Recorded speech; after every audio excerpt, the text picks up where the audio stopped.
Heroes in Crisis seems to have left the community in chaos with the recent announcement of Sanctuary, but what we're getting is a tie-in in Batman number 64 from Joshua Williamson. What's up, everybody? I'm Stan, and welcome to Detail Comics, where we go over comics in detail. This is an irate review, the show where I go over a comic book, its storyline, its art, give you my impressions, and let you know whether it's something you need to go back to the comic book shop for or not. Make sure you subscribe to get more of these every single week.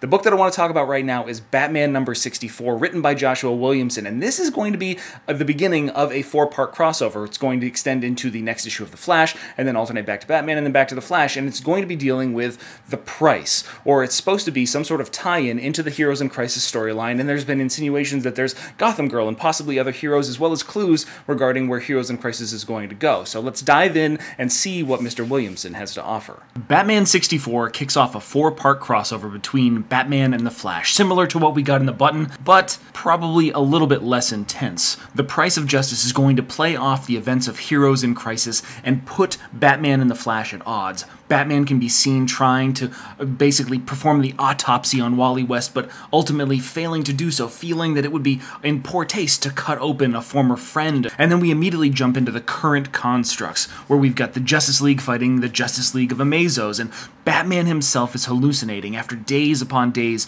of going without sleep, never coming home, always looking into these various leads for certain events. He is hallucinating and seeing the dead visages, the dead imagery of his former friends, his former teammates, the people that he was trying to help are coming back to him from the dead. And even though he succeeds against the Justice League of Amazos, as well as the rest of the Justice League, he's feeling all of the repercussions of the events of Sanctuary and what it means to lose these people and not be able to find a solution. Even though everything's done, he flies off in his plane, Flash runs off on his own, the Flash Museum becomes the centerpiece of another attack. And when I say another attack, it means that this is a sequence. As we see Batman rescuing folks, the Flash showing up to handle the aftermath, making sure that everybody sees the heroes with smiling faces, knowing that they're taken care of, knowing that everything's going to be okay, everything comes to light. Not only is Batman seeing hallucinations, but Barry Allen is currently lost in the past as well. And when Bruce says to him, you know, maybe we can work on this like in the old days, it just brings back memories of Dick Grayson and Wally West palling around inside the Batcave as these dynamic duos were out there solving crimes and mysteries and taking care of the general populace as teams in a very classic kind of sense. Those days are gone with the death of Wally West. But finally, as we move forward from these flashbacks, we actually get information that's going to be pertinent to this 4-part crossover.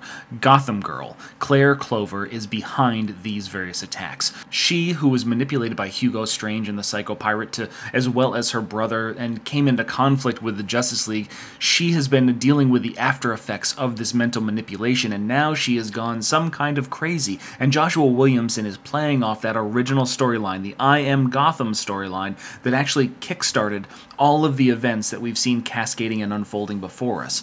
You know, anything that's happening currently inside Batman is a result of I Am Gotham. Anything happening inside Heroes in Crisis seems to be resulting from I Am Gotham. Everything about this, the linchpin moments, were set up in the first few issues of Tom King's run on Batman. And knowing the history of Gotham and Gotham Girl, we know that there's an expiration date on her power set. We're not necessarily sure what her motivations are, but she is proving to everybody that she can be a hero, even if that means saving her big brother. And what we finally see is the body of Gotham hooked up to some sort of venom machine, which seems to possibly tie in to Bane. This could be another continuation of the Bane storyline being told by a narrator outside of Tom King.